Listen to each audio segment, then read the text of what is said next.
Good morning, Bill. Morning, Mark. It's great to be here doing another podcast, and we've decided, given everything that's happening in the world at the moment, we thought we'd do our own podcast. I apologise for the husky voice. It's my new radio voice. Yeah, that's right. But I have a slight cold, but that's just life. But what an interesting world we're living in at the moment. You know, who would have thought that planes can't fly over Iran or Israel, the flooding in Dubai, the price of fuel's gone through the roof. And then, unfortunately, the issues in our own country with what's happened in Sydney and now all the riots in Melbourne, it is frightening. And even my wife said to me the other morning, she said, I'm not too keen on, because she goes to Melbourne nearly every week by train, and she said, I feel a bit uneasy now. And it's the first time she's ever seen that. And then this morning, she went to go to Melbourne to have lunch with her old schoolmates, actually. And she gets to the station and the damn trains are stopped. And it's a bus which would have added another hour and a half to her journey. So she's come back home again. And you think of all this, and it's the impacts on business. So you imagine you're a retailer in the Westfield at Bondi Junction. They haven't traded for nearly 3 days, if not 4. And I see Westfield have granting a week's rental concession, which is a good touch. But that doesn't necessarily help them with the sales that they've lost in that period. Well, and particularly if you're in the food industry of any description. Just imagine what's happened there. With wastage and all the rest of it. That's right. And, food courts, there'll be a short-term, I guess, decline in people going to large shopping centres. That's to be expected. But it's, no one has an answer. I was listening to a radio interview this morning and they had a couple of politicians on and I couldn't get any sensibility out of what they were saying because it's all about we'll look into this, we'll look into that, which is unfortunate. It is. And what it also struck me was the importance of a business having a risk management plan. Oh, absolutely. And thinking outside the square. Like how many retail businesses in shopping centres actually have got in there a terrorist incident in their risk management plan? Who knows? Well, it doesn't sound like many have done it. But any small business wouldn't have even thought about that. And, it's no different to doing a fire drill in one respect. But anyway, let's move on. Today, by the time our episode today goes to air, we will have been to a couple of really interesting sessions. And this week, for instance, you've been to a law breakfast. Yep, the Harwood Andrews Law Breakfast through the Geelong Chamber of Commerce. That's right. You've been to the first judges session for the Geelong Business Awards. Yep, which is looking really good for this year. That's good. And today, which will have passed by then, is we're going to the Bendigo Bank Economic Update. Which will be very interesting. That's right. And then we've got another podcast this afternoon. We do. Following that. And yesterday I went to one of the best summit, they call it a summit, one of the best summits that I've been to for a while. And generally my track record of going to all-day events is that by lunchtime I'm out of here. But yesterday I stayed till 4 o'clock. I stayed till the end. And it was a technology and innovation summit. And they had some really good speakers. And it was held by the Geelong Manufacturing Council. And it woke me up to the fact that I don't know half of what I need to know about the advances in technology, not only for manufacturing, but when you talk about AI and all the rest of it, it's I've got to re-educate myself. And I know you've had some comments about AI. And that monthly breakfast that you and I attend, we had a very good discussion on AI and artificial intelligence and where it's heading. And the Australian Institute of Company Directors Governance Conference had an outstanding speaker from Singapore talking about artificial intelligence, and not that it's going to replace people, but that it's going to remove some of the mundane tasks and make things faster, but it'll change the nature of work and what people do. One of the big issues I got out of yesterday, and particularly for smaller companies, is the issues around what you call data analytics. And I know it was a manufacturing summit, but it was a case of the connectability, I guess, between what's happening on the shop floor and what's being collected as data and how that data is being used. And it has all sorts of repercussions. And I'm involved with a business at the moment in the engineering field, and their equipment is out of date. And in fact, they just recently we bought of all things, a new aluminium welder. Well, the technology in that little box is mind-boggling. But now the trick is, from my point of view, how do I get the information out of that box into the system? And I think that's a big challenge for small business. And it's interesting because things are moving so fast that if it's an integrated unit, if it's got access to data and it's feeding data into, so what's the risk? What's the risk to that data? And it's an entry point into your system.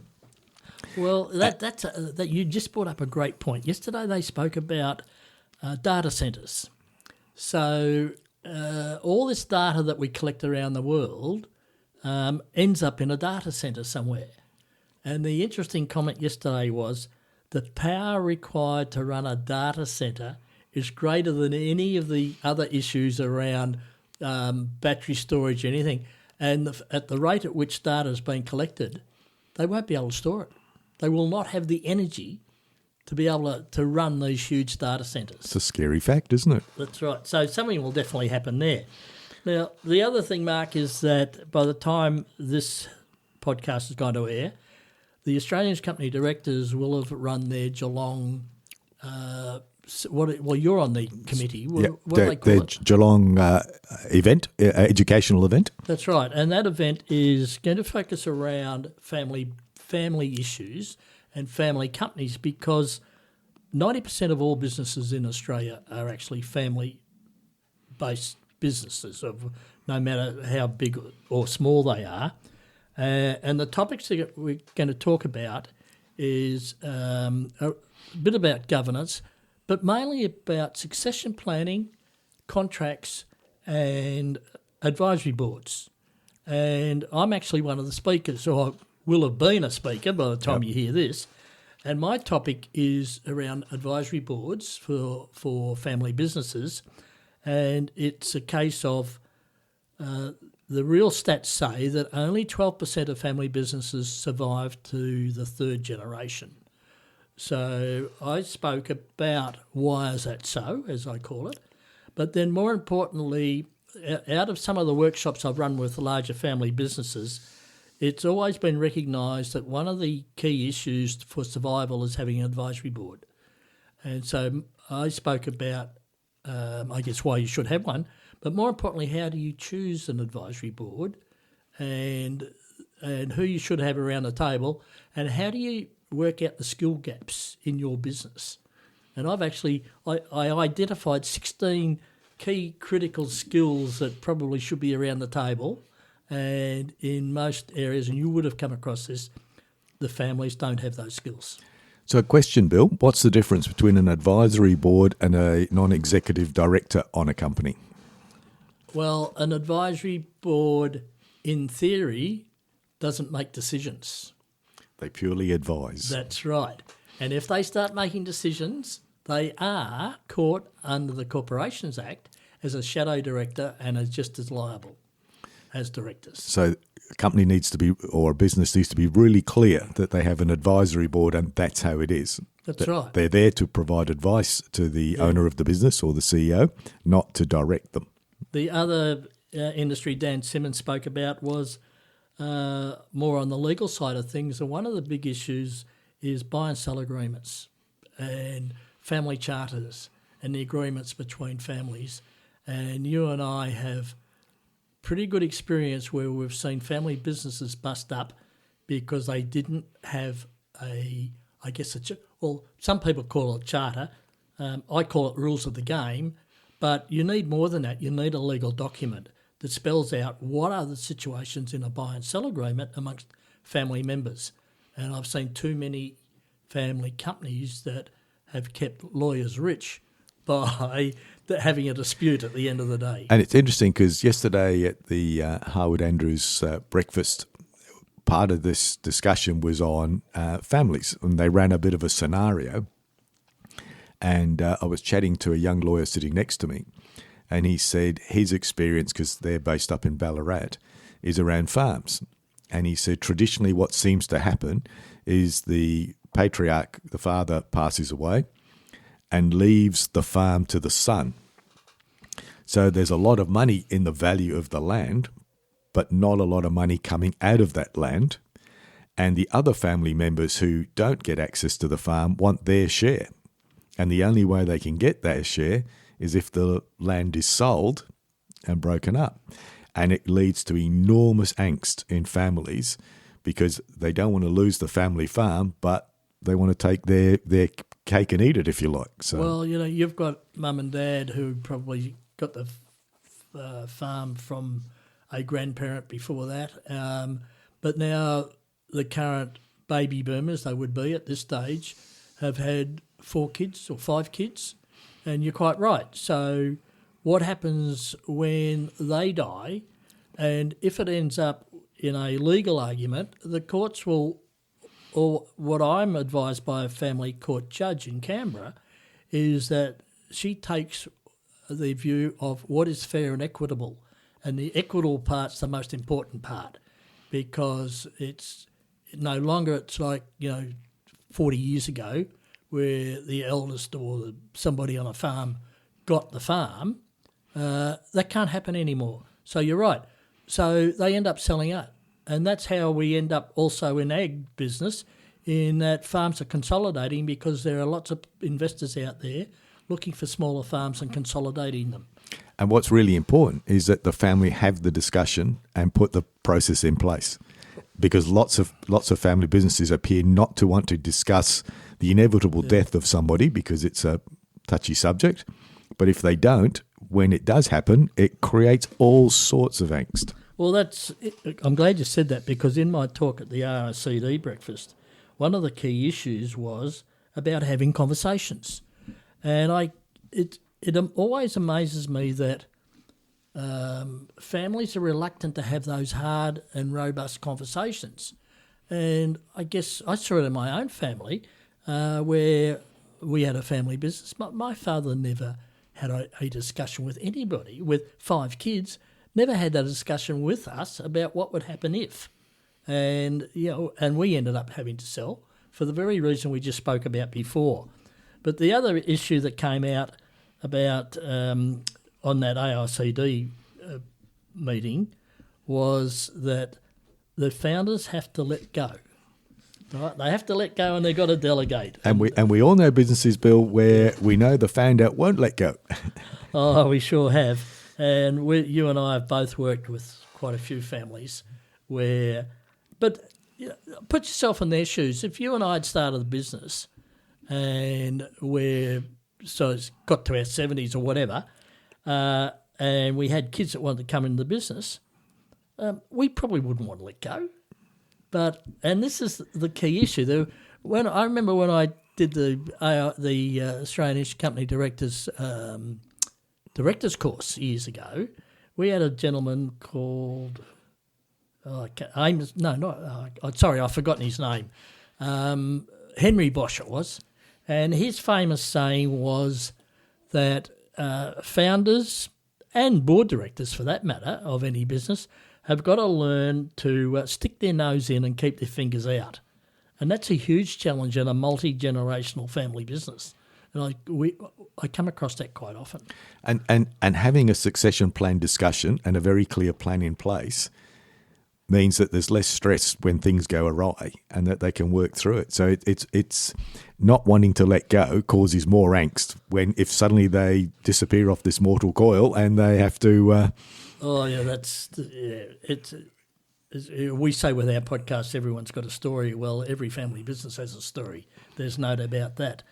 But now just getting back to where we are today in April 2024, I'm starting to see more and more smaller operations start to fall over.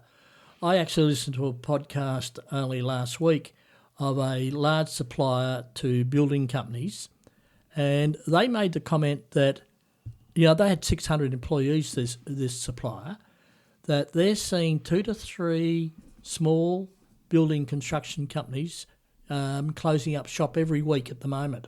Wow. And this is going through the economy. And the other disturbing or warning sign that I've been reading about, mainly through Worrell's, the insolvency company, is that the tax department is now issuing hundreds and hundreds of default notices to small business. Prior to COVID, the tax department was owed, say, $20 million, or not even that, $1 billion. Since COVID, they're now owed $43 billion by small businesses who were given relief. And they've got to the stage now, and every small business owner that's listening to this should be aware of this, they want the money back. And, with the natural drop-off in the economy, people spending less money in retail and hospitality, I'm a bit worried about where we're going at the moment. And add to that the changes to land tax. Oh, yeah. And this morning I was having a little bit of a discussion, and it was at front of mind in the business in just making sure that they've got themselves covered as far as land tax, and being aware that, yes, there's an increase, and where does it impact them and how does it play out.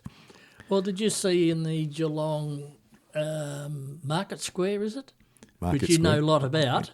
Which is slowly emptying out to become a giant empty warehouse. The Tatslotto guys, who have been there for years, have just said, we're out of here because the rent, we just can't pay the rent anymore. So that's happening all over the place.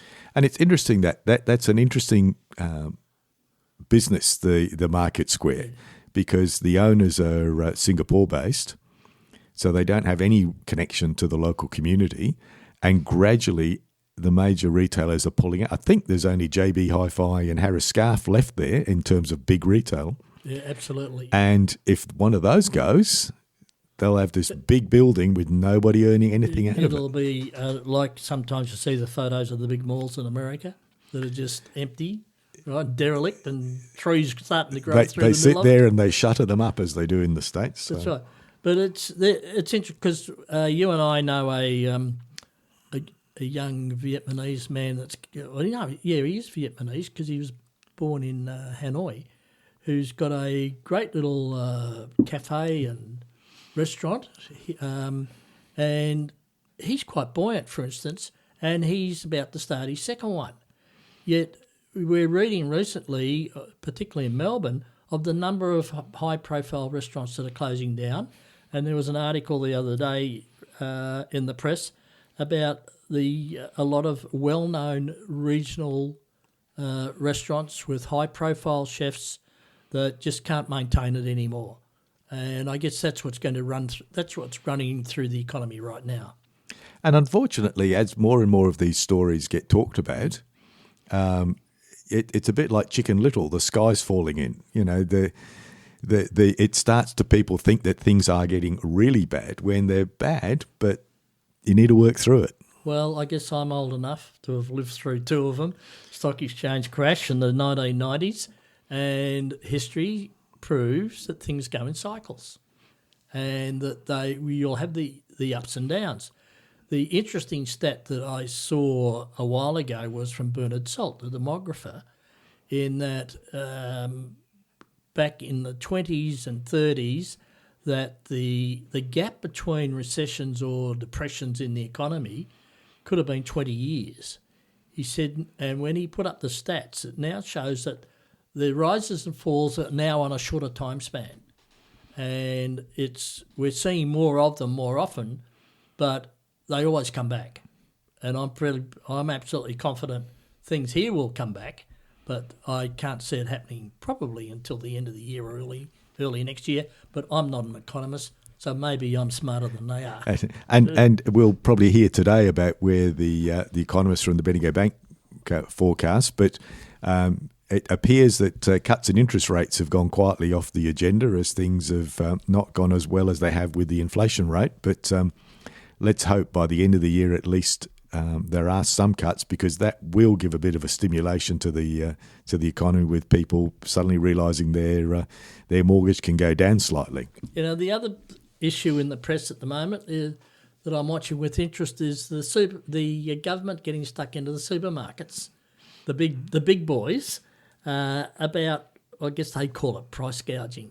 But I'm of two minds about this, to be quite honest, because whilst we've got a duopoly, and Aldi's not big enough to challenge them, and there is no one else that can challenge them at the moment, is that's the fact of life. You've got to learn how to deal with it. Now, I've got a client who has got a food product, a high-quality, well-known food product, and has been in discussions with one of the big two, as we call them, and they've stuck at it, and they've actually got their product on the shelf. They've got 4 new facings in the category they're in. So I put that down to the fact that, they're persistent. They've got a great provenance story to tell. They've got a great product. It is at the top end of the pricing structure, and that they won't sell millions and billions or whatever they got, but they found their sweet spot, and Woolies have heard their story. So there are opportunities. So I'll be interested to see what's going to happen out of this inquiry into the supermarkets.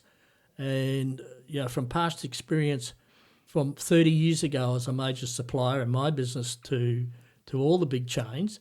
And sure, I used to get beaten around the head and have lots of threats, but I had something about my product that they needed, and that was the difference. And it's interesting, Bill, because some of the discussion about breaking them up, that would be fraught with danger. You start breaking these up, you could end up with some unprofitable businesses, and then you'd have people being laid, just a nightmare scenario. But don't forget, a lot of the two big supermarkets, and Aldi and the Metcash Group, yeah, they also deal with some very big suppliers that are worldwide huge suppliers, and they have things dictated to them as well. So it's not all one way. It's not all about the supermarket putting the price up. They're having to deal with suppliers that are putting the price up, or as they have a tendency to do, is drop the size of the product and keep the price at what it was. So there was a big hue and cry about Cadbury block chocolate that had gone down in size but kept the price the same. That's all about trying to keep reduce the price going up. I used to work at Cadbury Schweppes after I sold my business, and the big issue then was, so if it was a litre bottle of soft drink, let's make it 1.1 litres and offer it the same price as a litre. So it's actually gone full circle. But my concern with the so-called supermarket wars is about the agribusiness and farming. And that's where I think the greatest danger is. And if anything comes out of this, there's got to be, I guess, I hope, a solution where the people who are producing our food and fibre and everything like that there is a way that the economy will be set up, and the whole buying and selling process will be that they can survive. I'd like to see some transparency around, what does it cost to grow a cauliflower, pull it out of the ground, clean it, pack it, ship it, and put it on the shelf, and where are the costs along that supply chain? Well, because the farmer's getting $1 and the supermarket's selling it for 10. Where's the money in between? Because that's the key. Because if the farmer can only just make $1 and that's not giving him enough to keep going, there's a problem. Well, people, as we know, people are clicking the ticket every way along. It's a matter of who's getting the most out of the ticket.